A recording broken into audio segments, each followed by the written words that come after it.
All right, ladies and gentlemen, welcome aboard the Wednesday edition of the Steve Malzberg Show from our New York City studios, where it feels more like the spring rather than a couple of days before Christmas. Listen, this is our last show before Christmas. We're taking a couple of days off. We'll be back on Monday. I just want to wish everybody in our wonderful, loyal Newsmax TV and Steve Malzberg Show audience a wonderful, Merry Christmas. Have the best of holidays. Have a meaningful holiday. Have a safe holiday. And that comes from the heart. And please, we will reconvene on Monday as usual. Now, coming up on this show, you're not going to get shortchanged, I promise you. Bill Kristol will be here in just a moment or two to talk about the news of the day. And there is plenty of news today, even though it is December 23rd.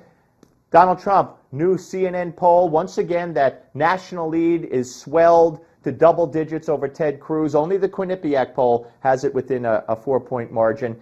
And Hillary on the offensive now against Donald Trump for being a bigot and being vulgar and being brash and having no rules. You know, in my view, playing the poor little Hillary victim. So we're going to talk about all that, plus talk about vulgar, a disgusting political cartoon that depicts Ted Cruz's daughters as trained monkeys has been pulled by the Washington Post, but that means it had to be there to be pulled, right? We're going to talk about all of this with Bill Kristol, but first, just a little taste of what I'm talking about with Hillary going on the offensive. His bigotry, his bluster, his bullying have become his campaign. And he has to keep sort of upping the stakes and going even further. All right, joining us now, as promised, is the one and only Bill Kristol, editor of the Weekly Standard and ABC News contributor. Hello, sir. Steve, how are you? I'm doing well. All right, so you know what Trump said, the S word, but not the S word, an S word. I mean, they said it on CNN. I don't even know if I'm allowed to say it to describe how Hillary got beat by Obama. And Hillary's in the media, they're in an uproar over this, but she said bigotry, bluster, and bullying. Does that accurately describe Donald Trump? Well, I think vulgarity, bluster, some bullying. I mean, I don't really think it's a great thing for a presidential candidate to say. I don't think it's the worst thing he said either. I'm a little more concerned about his praising Putin and denigrating our POWs, frankly. But, you know, this is everyone plays the grievance cards. It's a little rich for Hillary Clinton, having trashed, you know, women who correctly accused her husband of apparently sexual harassment, or certainly of at least sexual encounters, in the case of Monica Lewinsky. And what did Hillary say about her? That she was a crazy, or I don't know, I can't remember anymore, deranged, something like that. I mean, this is not a woman who's entirely guiltless and faultless in unjustly denigrating the characters of others. Didn't you say about David Petraeus when he came to testify in the surge in September of 2007 that he was purposely misleading Congress, a man who was telling the truth and was succeeding in the surge? So, I mean, that's one reason why I'm so appalled at the thought of a Hillary Clinton-Donald Trump race. I mean, really, you know, this country can do a lot better than both of them. Oh, you know, Donald Trump tweeted something out today saying, you know, warning Hillary, if you will, not to play the war on women card. Do you think he'll make what you just said an issue if it's the two of them? God knows what will happen if it's the two of them. I mean, it's like such a, you know, such a worldwide wrestling federation match. I mean, I can't even predict what that would look like. I don't know. By the time those two got finished, I do think an independent candidate might be able to win the presidency if we just get some like decent, calm, soft-spoken guy or woman who wants to do the right thing for the country. You know, let Trump and Hillary tear each other up. But do you really think that would be a possibility, that somebody else could waltz in as an independent if it's those two and actually win? I don't know. I don't think it's very unlikely, but I don't think it's quite as out of the question as maybe everyone else thinks. All right. That's very interesting. Anybody in mind? You say, you know, quiet. I mean, who's quiet and soft-spoken? A Ben Carson, but probably not Ben. Who? You got someone in mind? No, I don't. I mean, I think, and maybe he doesn't have to be quiet and soft-spoken. Okay. He just has to be sort of decent and reputable and patriotic, some former military person, maybe someone who's served in public office in a good way and isn't just part of the problem Interesting. in Washington. I'm not sure who would be, though, honestly. I personally love Dick Cheney. I'm not sure he'd be the consensus candidate in this respect. Okay. I don't know. I don't think he's going to be running, but that's interesting. And again, another poll, CNN poll today, more of the same, except for that one, the Quinnipiac yesterday, which shows a 4-point national lead, Trump over Cruz. Every other one, including the one today from CNN, has a huge double-digit lead for Donald Trump. Yeah, no, Trump's hanging in there and even increasing his lead a little bit in most of the polls. The Quinnipiac's a good pollster, so I think that was interesting that there he was more stable around 28. Even there, I think he was up a point. Cruz, though, really gaining. Especially, I went back and looked at the Real Clear Politics average. There are only 3 candidates who gained in this month of December.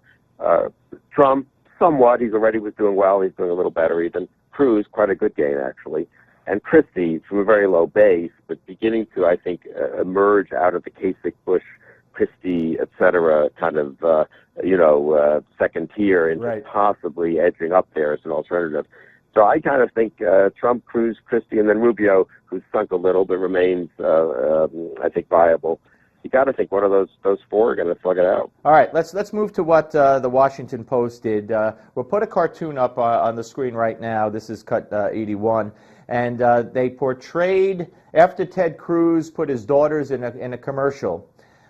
They went ahead. Their political editorial cartoonist did a cartoon, which folks could see right here. And those two monkeys are supposed to be Ted Cruz's daughters. And the Washington Post wound up pulling that. They were portrayed as trained monkeys with Cruz as Santa Claus. What's your take on that? I mean, she's a bad cartoonist, and that's distasteful and inappropriate. I'm glad the Post pulled it.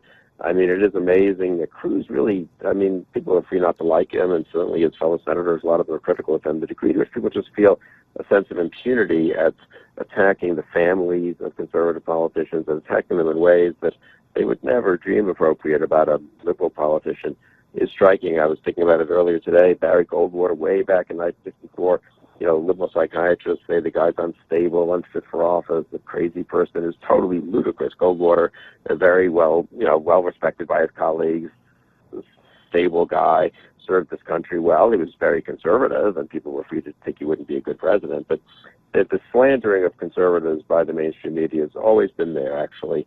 And at least the Post pulled down the cartoon. And you talk about Ann Telneus, the cartoonist, I assume, is who you're talking about.